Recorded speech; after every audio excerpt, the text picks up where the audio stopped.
My husband said he loved me until he ran into my sister. Literally. If you only listen to one story about betrayal today, let it be this one, because it starts the way so many perfect marriages do, with a cute house, a couple of pets, and a woman who honestly believed she'd beaten the odds. My name is Madison, and if you had told me 3 years ago that I'd sell my home and end up on a mountaintop in Nepal eating lentil stew with strangers I now call friends, I'd have laughed. I'd have said I was too practical, too rooted, too loyal. But sometimes life doesn't push you gently. It rips away everything you thought was safe and forces you to find something bigger. I met Tyler when I was 26, and we married at 29. We were never rich. That's important. We weren't flashy or showy. We were simply comfortable. We lived in a warm, cozy home in Nashville with 2 dogs, Milo and Darcy, and a cat named Fig. Milo was the excitable one, the kind of dog whose whole body wiggle could cheer you up even on a terrible day. Darcy was slower, a chubby little beagle with soulful eyes. Fig, our cat, ruled the house with quiet judgment and occasional, strategic cuddles. Our house wasn't extravagant, but it was ours. We had a small backyard with patchy grass, a grill Tyler pretended to know how to use, and a mismatched patio set I found on clearance. Inside, we had frames on the walls from our trips, a coffee table with a permanent ring from the time Tyler spilled red wine and laughed it off, and a couch that sagged a little in the middle from too many movie nights. Over time, we purchased 2 modest rental properties, nothing fancy, just small houses a few neighborhoods over. They weren't status symbols, they were future security, the kind of investment you make when you're thinking about retirement, not Instagram. I loved our life. I loved who I was in it. I loved him. And for a long time, I believed he loved me just as much. Our marriage wasn't passion fireworks. It was Sunday coffee, shared glances, shared dreams, shared routines. It was knowing each other's coffee orders by heart. It was arguing about the right way to load the dishwasher, then laughing because we both knew we were being ridiculous. We laughed, we bickered, we cared, we kissed. We were stable. We were trusting. We were happy. Or at least, I was. Tyler was the kind of man other people liked immediately. He had that easy charm, that neighbor who helps you move vibe. He volunteered to help friends paint their living rooms, shoveled snow off the old lady's sidewalk down the street, and stopped to pet every dog we passed on walks. He wasn't perfect, but he was good, and I was proud to be Tyler's wife. Tyler was also athletic. He loved running. He said it was cheaper than therapy.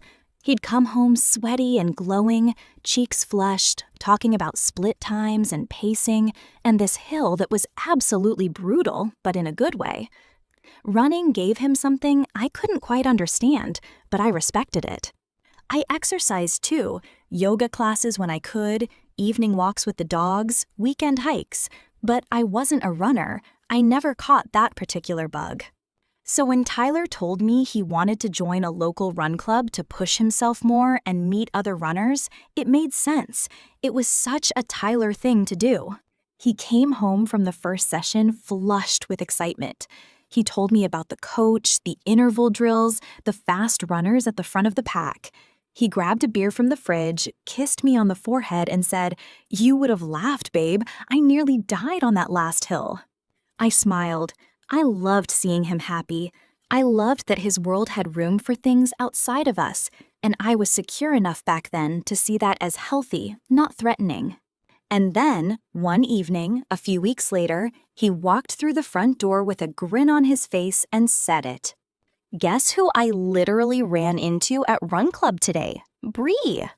He chuckled at his own joke. Ran into her? Get it? He repeated it like it was the funniest thing. I laughed too. Of course I did, because why wouldn't I? Brianna, or Bree as most people called her, is my younger half-sister. Same mom, different dads. She's 3 years younger than me, but somehow her life always felt like it belonged to a different universe. Where I was solid and quietly pretty, Brianna was striking. Fiery red hair that people complimented everywhere she went. Long legs toned from years of dance and gym memberships she sometimes actually used. Bright greenish eyes and a smile that could flip into a smirk in a heartbeat. She was the girl boys noticed in high school, the one waiters flirted with for no reason, the one who got free drinks, free rides, free favors. I wasn't invisible, but I was background, nice, sweet, down to earth. Brianna was hot, fun, wild. We weren't close exactly. We saw each other on holidays, texted sometimes, kept up vaguely on social media. She drifted through jobs, a few months here, a year there, and relationships that burned fast and ended messy. She was always either falling in love or getting her heart broken, always reinventing herself. New hair, new workout obsession, new city. Me? I was the steady one, the one with the mortgage, the one with the grown-up job, the one with the husband, the retirement plan, the pets. I never felt jealous of her, maybe a little irritated sometimes, maybe a little tired of being the responsible one, but jealous? No, we were just different. So when Tyler said he'd run into Bree at Run Club, it felt like a funny coincidence. She'd moved back to town not too long before. I knew she liked working out. It made sense. I didn't feel threatened, not even a little, not then. He talked about the conversation like it was casual. She's been coming for a few weeks, apparently. We didn't notice each other because our pace groups were different. She's faster than me, he laughed. Of course she is, I joked back. That girl came out of the womb sprinting for attention. He smirked, but he didn't disagree. The first few mentions of her were innocent. Oh, Bree said there's this new smoothie place by the park. Oh, Bree and I got talking about her last breakup between intervals. Oh, Bree thinks I should sign up for the half marathon next spring. Nothing sinister, nothing overt, just tiny little mentions that floated through the air and landed somewhere in my chest without me really noticing. Weeks turned into months. Run Club became a big part of his routine. Tuesdays and Thursdays were club nights. Saturdays became long run mornings. He started packing his bag with more care. He bought new running tights, the sleek kind that hugged his legs tighter than his old ones. He paid more attention to his hair before leaving. He'd spray on a little cologne, even though he was just going to sweat it off. I noticed, but it all had plausible explanations. He was running more, meeting more people. Of course he'd want to feel confident. One night, months into this new routine, everything seemed normal. We had dinner, pasta, and roasted vegetables. We watched an episode of some crime show. We washed dishes together, bumping hips at the sink, laughing about the ridiculous plot twist we'd just watched. He kissed me goodnight. We went to bed. The dogs curled up at our feet. Fig claimed her usual spot on the pillow beside mine. I drifted into that hazy space between waking and sleeping, where sounds exist but don't fully form. That's when I heard it. A soft groan, a murmur, a name. Bree. My eyes snapped open in the dark. At first, I thought I'd imagined it, but I could feel his breathing. I could feel his body next to mine. I could feel, and this part is burned into my memory, that he was physically aroused. He was asleep, dreaming, and saying my sister's name. My stomach dropped. My chest went cold. My face flushed hot. I lay there, staring at the ceiling, listening to his breathing. I watched the digital clock on the nightstand change numbers. 1:43, 1:44, 1:45. I didn't say anything. The next morning, I told myself it was nothing. People can't control their dreams. Brains mix things up. He'd seen her recently at Run Club. Of course his subconscious might throw her into a dream. It didn't mean anything. That's what I told myself. It's amazing how far we'll go to protect the version of reality we believe keeps us safe. A couple weeks later, we were getting dressed to go out for dinner with friends. Tyler pulled on his gray jacket, the nice one I'd bought him last Christmas. He slid his arms into the sleeves and did that little shoulder shake to settle it in place. "Wait," I said, stepping closer. "Hold still." There it was. Against the soft fabric of his shoulder, a single, unmistakable copper red hair. Not brown, not dark, not anywhere close to my near black shade. Red. Brianna Red. Tyler followed my gaze. His eyes flicked to the hair, and in that half second, I saw it. The flash of panic. It was quick, but it was there, a tiny stutter in his expression before he grabbed nonchalance. "Oh," he said lightly, "that must be from Bree. She gave me a hug after the run yesterday when she left early. You know how she is, big on hugs." He chuckled. He plucked the hair off, let it float to the floor. I forced a smile. "Right, hugs.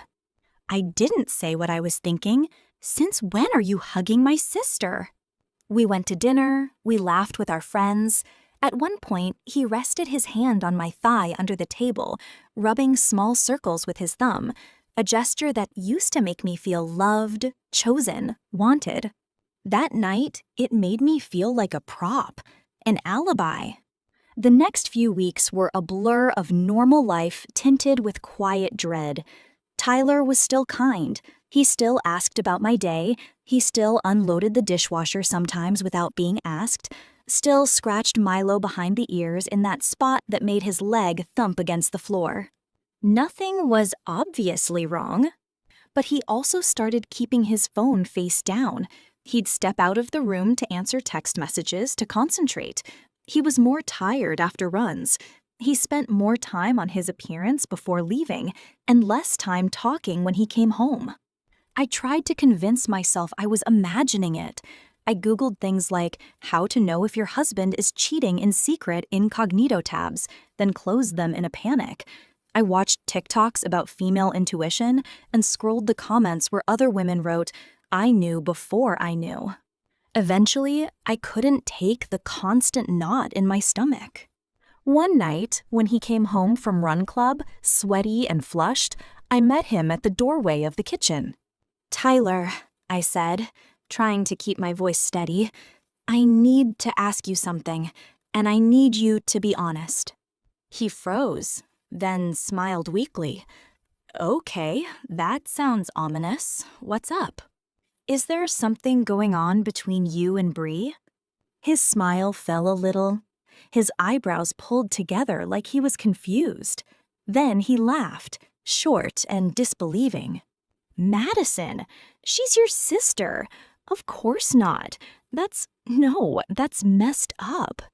"I heard you say her name in your sleep," I blurted, "and I found her hair on your jacket. I can't shake this feeling." He sighed, long and patient, like a teacher whose student had asked the same silly question one too many times. "Babe," he said, stepping closer, putting his hands on my shoulders, "you know my brain is weird when I sleep. I've talked about coworkers in my sleep. I've talked about pizza in my sleep. Dreams are random. And the hair, I told you, she hugged me goodbye. That's all." He tilted my chin up and kissed my forehead.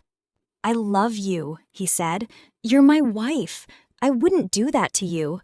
You know me better than that, don't you?" "And the terrible part is," I nodded, "because I wanted to keep knowing him as the man I'd married, not the man my gut was starting to whisper about at 2 a.m. when my thoughts spun. I apologized. "I'm sorry. I've been anxious. I didn't mean to accuse you." He hugged me. "It's okay. I get it. But seriously, there's nothing to worry about." For a little while after that, I tried to drop it. I tried to focus on our routines, on work, on the pets, on anything that felt normal. But you can't unknow a suspicion. It just sinks deeper, looking for proof. And proof, as it turned out, was waiting for me in the form of my own sister. I texted Brianna one afternoon and asked her to meet me for coffee. She replied instantly, "Sure, can you meet by the studio at 5? I've got a class before then." The studio was her latest thing. She'd started teaching some kind of high-intensity workout class at a boutique gym downtown, the kind with eucalyptus towels and $12 smoothies. I got there early. I chose a table in the corner where I could see the door. My hands felt clammy around my cup. When Brianna walked in, she looked like an ad for athletic wear. Tight leggings, a cropped tank, a loose jacket hanging off one shoulder. Hair in a sleek high ponytail, face blushed from exertion and lightly glossed with sweat. She looked alive. "Hey, big sis," she said, sliding into the seat opposite me. "What's up? You look serious." I took a breath. "I'm just going to say it," I said. "I feel like you and Tyler are spending a lot of time together, and I'm not comfortable with how close it seems." She raised an eyebrow. "Okay," she said slowly. "Well, we're in Run Club together. We talk. Is that illegal now?" "I know that," I replied, "and I'm glad he has someone to run with. But he's my husband, Bree, and I'm asking you, as my sister, to put some boundaries in place. Maybe hang out in group settings instead of alone. Maybe just back off a little." Her lips twitched. "Wow," she said, "you really think I'm coming for your man?" I felt heat rise to my cheeks. "I think lines are getting blurry," I said carefully, "and I think you're smart enough to know that." She leaned back in her chair, crossing her arms. "So what? I'm not allowed to have male friends? I'm not allowed to connect with your husband on anything because you don't run and I do? That's what this is, right? You're insecure because he finally has someone who shares that part of his life."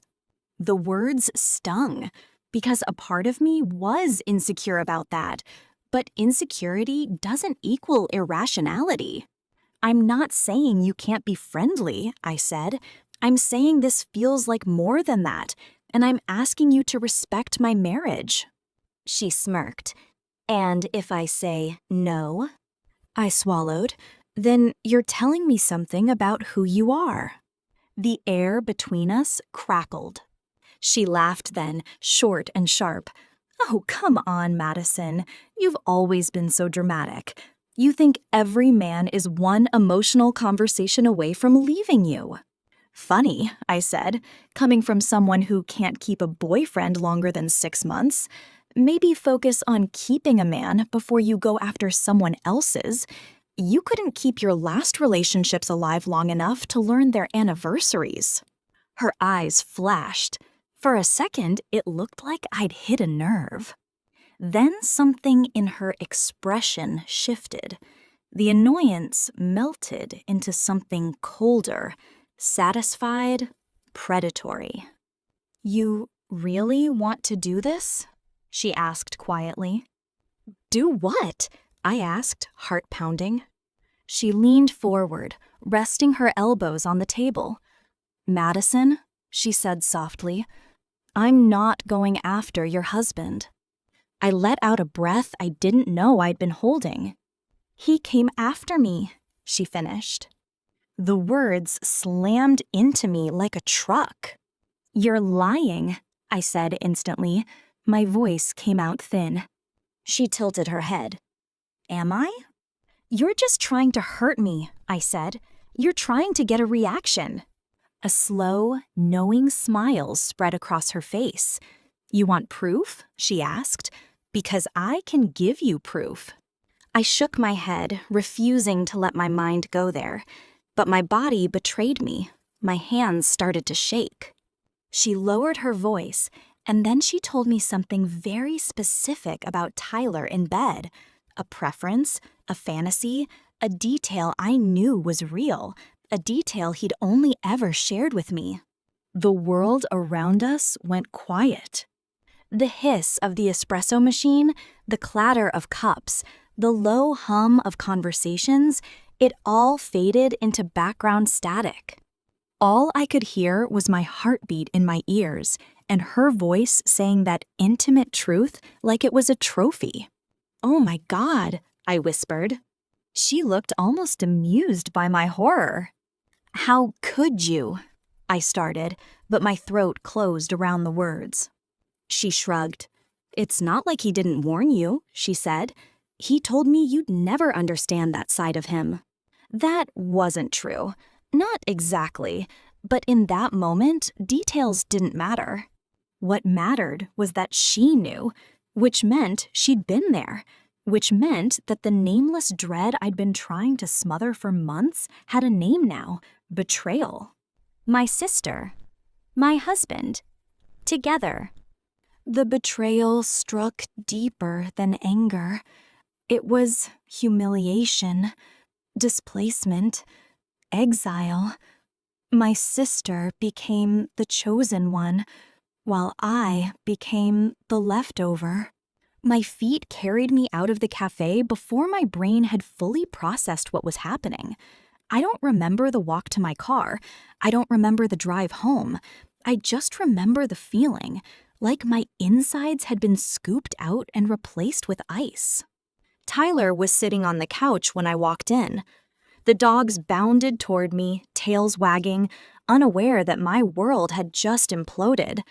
Fig peered at me from the arm of the chair with eerie feline intuition, like she knew something had shifted. "Hey, babe," Tyler said, remote in hand. "Are you sleeping with Brianna?" I asked. The question sliced through the room. His face went slack. For a moment, he said nothing.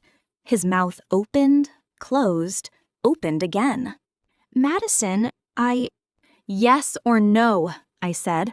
My voice shook. "Don't you dare lie to me. Not now." He looked down at his hands. His shoulders slumped. "Yes," he whispered. I felt physically dizzy. I grabbed the back of the armchair to steady myself. "How long?" I asked. "A few months," he said quietly. "It started after that one interval session where we were paired together and—" "Stop," I snapped. "I don't need the origin story." Tears prickled at my eyes, hot, humiliating tears. "How could you?" I choked out. "She's my sister." "I know," he said, eyes filling with tears of his own. "I know. I didn't mean for it to happen. We connected, and then one thing led to another, and—" "One thing led to another," I repeated, my voice flat. "Like you just tripped and fell into bed with her, right?" He winced. "I'm so sorry, Madison." "Are you in love with her?" I asked. The silence that followed was its own answer, but I needed to hear it. "Tyler," I said, "look at me and tell me." He looked up. His face was wet. His eyes were bloodshot. I think I am," he said. Something in me snapped, not in a dramatic, screaming way, in a very quiet way. In that moment, the version of my life where we grew old together died. I don't remember all of what I said next. I know there were questions. Did he ever plan to tell me? Was he going to keep cheating? How long had he been lying? I know he tried to reach for me, and I pulled away. I know there was a lot of, "I'm sorry," and "I didn't mean to hurt you," and "I'm confused." But what I remember clearest is the way my voice sounded when I finally said, "Then file for divorce." He blinked. "Madison, I don't—" "You made a choice, Tyler," I said. "You chose her, so choose her. File the paperwork." We both knew what that meant. Years earlier, when we'd started buying property together, we'd met with a lawyer. We'd drafted a prenup, not out of distrust, but out of practicality. It said that if he initiated a divorce, I kept the primary residence, our family home. I received a generous share of his assets, including retirement accounts and a portion of savings and investments. He retained primary control of the rental properties as income sources, at least initially. We signed it when we still believed we would never need it, when signing felt like a formality, not a lifeline. Now, it was my parachute. Within a few weeks, the papers were filed. He moved out. He moved in with her. I watched him pack his things into boxes. I watched him walk out the door. And I watched Milo sit by the window for days afterward, whining softly, waiting for him to come back. He didn't. The divorce was painful, but logistically clean. No kids, assets divided according to the agreement. I kept the house, our old family home. He kept the rental properties, the investments we'd bought for our future. He and Brianna went public quickly. Photos of them at races together, at brunch, at the lake. New beginnings, his caption said under one picture. New beginnings. Like our life together had been a draft, and she was the final version. I muted them both on social media. I asked my mother not to talk to me about Brianna for a while. She tried to argue, to smooth it over, to play peacemaker. I told her she could have a relationship with me or with Bri, but I couldn't stomach hearing about them like they were just another couple. So we didn't talk much for a while. In the months after the divorce, I did what so many women do. I survived. I got up, I fed the dogs, I scooped Fig's litter, I went to work. I smiled at coworkers who gave me sympathetic eyes. I answered emails, I paid bills, I came home. I sat in the quiet of the house that suddenly felt too big. Sometimes I would catch a whiff of his cologne in the closet, faint and fading. Sometimes I would open a drawer and find a crumpled receipt from some date night years ago. Sometimes I would pull on a hoodie and realize it was one of his old ones I'd borrowed and never given back. Grief became a roommate, always there, sometimes loud, sometimes quiet, never really leaving. But as time went on, something else settled in too: self-respect. I hadn't begged him to stay. I hadn't begged her to stop. I hadn't tried to share him, to forgive and forget, to twist myself into some new version of woman just to keep him. I had let him go. That choice would matter later in ways I didn't yet understand. 2 years passed. During that time, I heard through the grapevine, neighbors, mutual friends, the internet, that things with Tyler and Brianna weren't as picture perfect as they looked. They fought a lot. She was jealous, possessive, suspicious. He started working later, staying out longer. Rumors circulated that he might be seeing someone else on the side now. The cheater cheated again. Shocking, I know. Their run club posts decreased. The gym selfies came with edgy captions instead of inspirational ones. Her once flirty tone online shifted to defensive, then cryptic, then occasionally vindictive.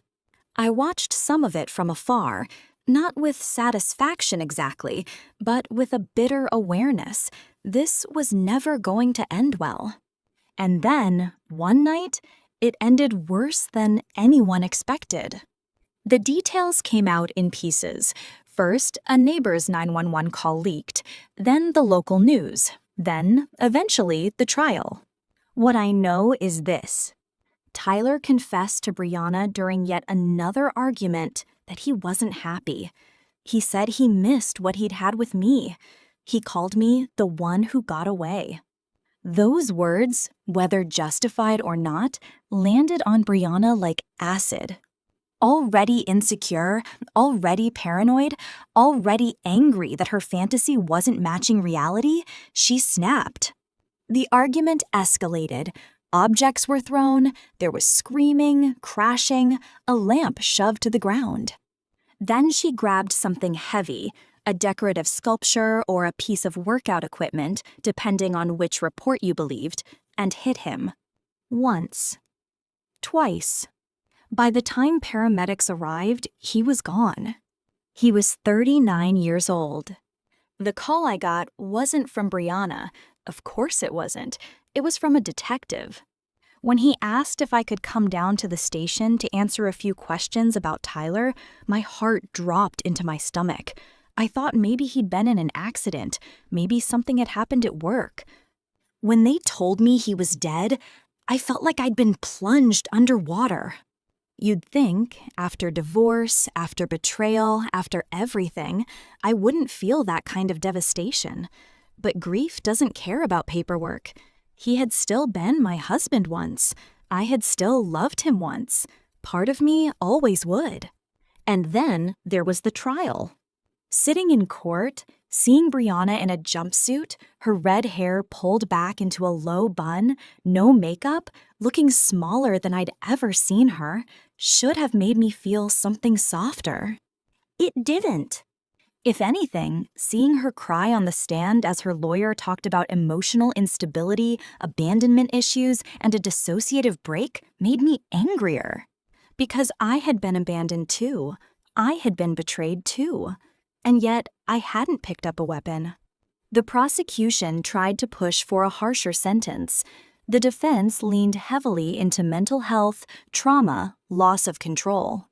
In the end, the judge compromised, guilty of a lesser offense, committed to a mental health facility with the possibility of release after as few as 6 years, depending on progress and evaluations. It felt like nothing, like a fraction. Afterward, as people filed out of the courtroom, Brianna glanced back. For a second, our eyes met. Hers were wild, wet, searching. Mine were cold.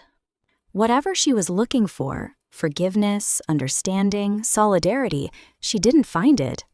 We never spoke. A few weeks after the sentencing, I got a different kind of call, this one from a lawyer handling Tyler's estate. It turned out that, in all the chaos of the divorce and the move and his new relationship, Tyler had never updated his beneficiaries and will paperwork. On paper, I was still his primary beneficiary. His modest life insurance policy, his retirement accounts, his investment accounts, and, crucially, his share of the rental properties he'd kept in the divorce. Legally, whether Brianna liked it or not, everything defaulted back to me. The irony was so bitter, it almost tasted funny. The man who left me for my sister had died in a fit of rage with her, and his entire financial life flowed right back into the hands of the woman he'd discarded. Friends joked quietly that it was karma, that it was justice. It didn't feel like justice. It felt heavy. Suddenly, I was the owner of 3 properties instead of 1. I had more in savings and investments than I'd ever imagined I would at my age. On paper, I was set. In my heart, I was just tired. For months, I tried to live the way I thought I was supposed to live, responsibly, carefully, safely. I fixed up the rental properties, hired a better management company, let the rent checks direct deposit into my account. I patched the roof on my house, I upgraded appliances, I opened mail from the financial advisor Tyler used to see, and now I was supposed to see. One evening, I was sitting at my kitchen table, surrounded by folders and statements. The dogs were snoring under the table, Fig was curled up in an empty cardboard box on the floor. I stared at a line on one of the documents. It was something the advisor had circled. Based on current holdings and market projections, you are in a strong position to consider early retirement in the next 10 to 12 years, assuming lifestyle remains modest. 10 to 12 years. The phrase stuck in my throat. I was almost 40. In 10 or 12 years, I'd be 50. Maybe ready to start my life after decades of doing what I was supposed to do. I thought about all the things I had put off, trips I'd said I'd take someday, languages I'd said I'd learn when things calmed down, experiences I thought I'd share with a husband I didn't have anymore. And it hit me, someday wasn't coming on its own. If I wanted a different life, I had to choose it. That realization didn't arrive like a lightning bolt. It was more like a slow sunrise, but once I saw it, I couldn't unsee it. I walked through my house, room by room, really looking at everything. The hallway where our wedding photos used to hang before I'd taken them down. The bedroom where I'd heard him whisper my sister's name. The kitchen where we'd had countless dinners, arguments, reconciliations. The couch where I'd cried myself to sleep after he left.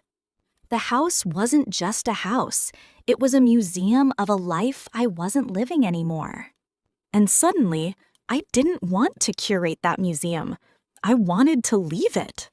The decision to sell wasn't impulsive. It took weeks of thinking, lists, pros and cons, late-night conversations with my best friend Jamie.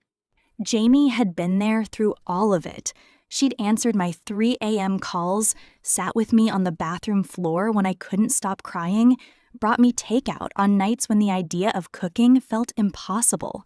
She loved Milo, Darcy, and Fig almost as much as I did. They adored her. One night, over pizza and a bottle of red wine, I told her what I was thinking. "I want to sell," I said quietly. "All of it. The rentals, the house, everything." She blinked. "Everything?" "Yeah," I said. "I don't want to be anchored to these walls anymore. To this city, to this story." She studied me for a long moment. "Where would you go?" she asked. I inhaled. "Everywhere," I said. "I don't know. I just know that I don't want my life to be defined by what he did to me anymore.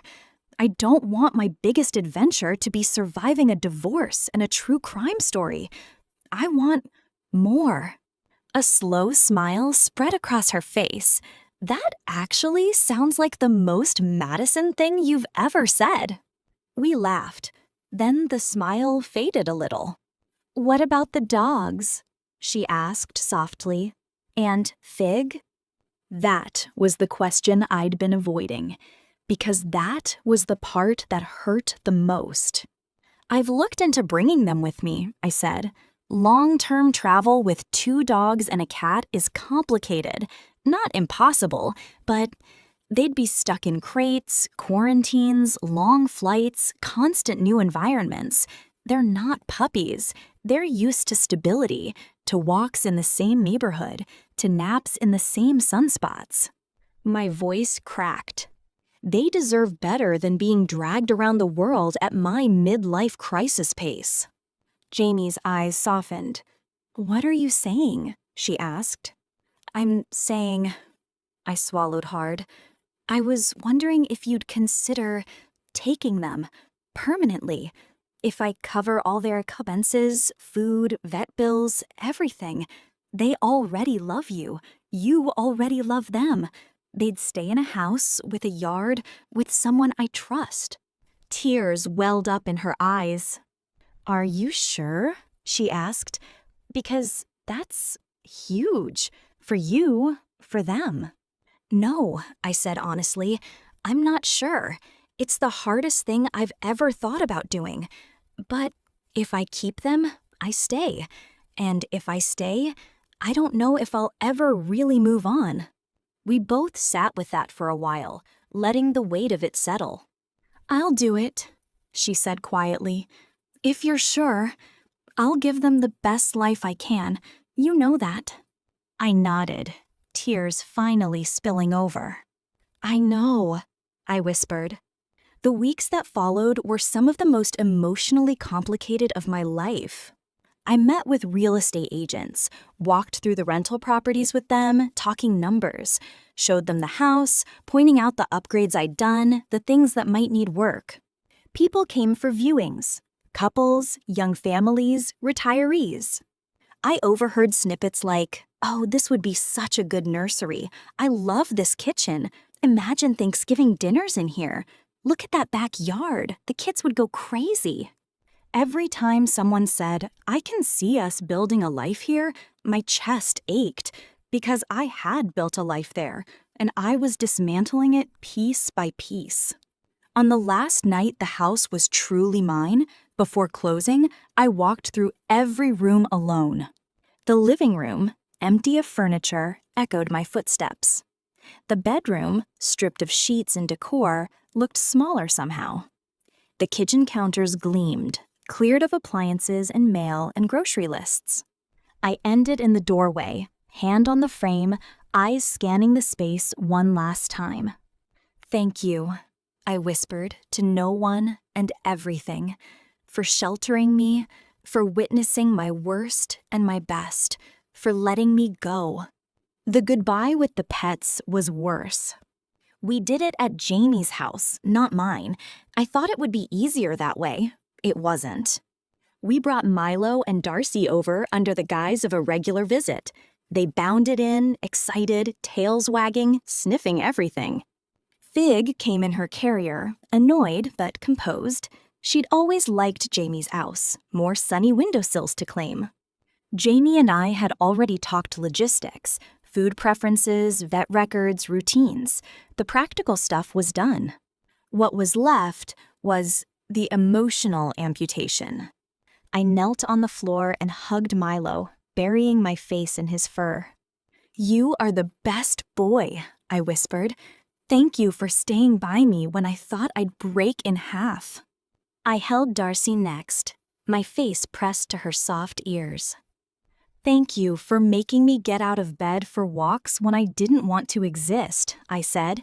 "You saved me. You know that?" Fig, as always, pretended to be aloof until the last possible moment. Then she headbutted my chin and purred so loudly it rattled my chest. "You," I said to her, voice cracking, "you judgmental little queen. Thank you for keeping me in line." Jamie stood quietly, tears streaming down her face too. "You can visit them any time," she said. "FaceTime, pictures, whatever you need." I nodded, but I knew I couldn't cling too tightly. If I did, I'd never actually step onto the plane. When I finally stood up and walked to the door, Milo whined. Darcy tried to follow me. Jamie had to gently hold them back. I stepped outside, closed the door softly behind me, and sobbed in my car until my throat hurt. Leaving them was my final act of love. I gave them stability so I could chase freedom. Within a month, the sales of all 3 properties had gone through. The paperwork was signed, the accounts were shifted. I paid off every debt I had, I set up a safety net in long-term savings, and with what was left, I gave myself the gift I never thought I'd have. Time. Freedom. Choice.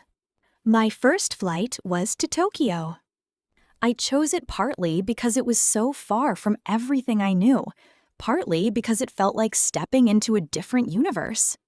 I remember sitting on the plane, watching the map on the little screen show our path curving over the ocean. At one point, somewhere over the Pacific, it hit me. I wasn't going home. Not in the traditional sense, not to that old house, not to that old life. Home, from now on, was going to be a moving target, and weirdly, that didn't terrify me. It thrilled me. In Tokyo, I got lost a lot. The train system felt like a puzzle. The language barrier was real. I stood at vending machines staring at unfamiliar labels, pressing buttons at random just to see what I'd get. I ate ramen at a tiny place down a side street, slurping noodles next to businessmen in suits and students in uniforms. I walked through Shibuya Crossing, swept up in the human tide, realizing how small my personal drama was in the context of millions of lives. In Kyoto, I visited temples where the air felt thick with history. I tied a small prayer on a wooden plaque. Please let me forgive myself for not seeing the red flags. Please let me believe I deserve better next time. In Bali, I learned to float on my back in an infinity pool while the sun set over palm trees. I took a yoga class where the teacher said, "Your heart doesn't break, it breaks open," and I cried on my mat in a room full of strangers. In Lisbon, I walked up and down hills until my calves ached, ate custard tarts still warm from the oven, and chatted with an older woman who told me she'd divorced in her 50s and never been happier. In Peru, I hiked to Machu Picchu with a group of backpackers 10 years younger than me. When we reached the top, one of them asked, "Do you regret waiting this long to travel like this?" I thought about it. "No," I said finally. "I think I had to break first to really appreciate what it means to be free." In Thailand, I lit a paper lantern and watched it rise into the night sky, imagining it carrying all the versions of myself I no longer needed. The wife who kept turning down opportunities because Tyler wouldn't like that. The sister who tried to keep the peace at her own expense. The woman who thought being chosen meant she was safe. In New Zealand, I walked along a black sand beach and wrote my own name in the shoreline, just to watch the waves wash it away and remind me nothing is permanent. Not pain, not love, not identities we cling to. In cafes and hostels and train stations all over the world, I met other women. The one who left a 10-year relationship after discovering secret kids. The one whose best friend married her ex. The one whose husband had drained their savings account and disappeared. The one who'd never been in a serious relationship but still felt broken because of father wounds. We traded stories. We laughed. We cried. We realized we weren't as alone as we'd felt at 3 a.m. in our separate bedrooms. Some nights, I lay in Airbnbs or tiny guest houses and thought about Tyler, not the Tyler who cheated, not the Tyler who lied. The Tyler who held me when my grandmother died. The Tyler who made bad pancakes on Sunday mornings. The Tyler who held Milo like a baby and sang stupid songs to him. I miss that version of him. I think I always will. But I also finally accepted something important. That version of him was real, and so was the man who betrayed me. Both existed. Both were him. I don't have to erase one to acknowledge the other. I even thought about Brianna sometimes. About the fact that she was sitting in a facility somewhere, her freedom taken, her future narrowed, visiting hours her main event of the week. I didn't forgive her, not fully, but I did start to see her as more than just the villain in my story. She was a broken person who broke other people. She chased validation like oxygen. She mistook attention for love. And while I would never justify what she did, I also couldn't ignore the truth. I had spent years doing a quieter version of the same thing, letting other people's feelings define my worth. The last time I heard about her was through my mother, who'd cautiously reached out to rebuild our relationship. "She asked about you," my mom said over the phone one day. "Brianna did. She wanted to know if you were okay." I snorted. "Now she cares?" "I don't think it's that simple," my mom said softly. "I think she's finally realizing the full weight of what she did. To him, to you, to herself." "She made her choices," I said. "So did he. So did I." There was a pause. Then my mom said something I've replayed in my head a dozen times. "None of you are the same people you were when this started." She was right. I am not the woman who ignored her instincts to keep the peace. I am not the woman who accepted crumbs of loyalty because she was afraid of being alone.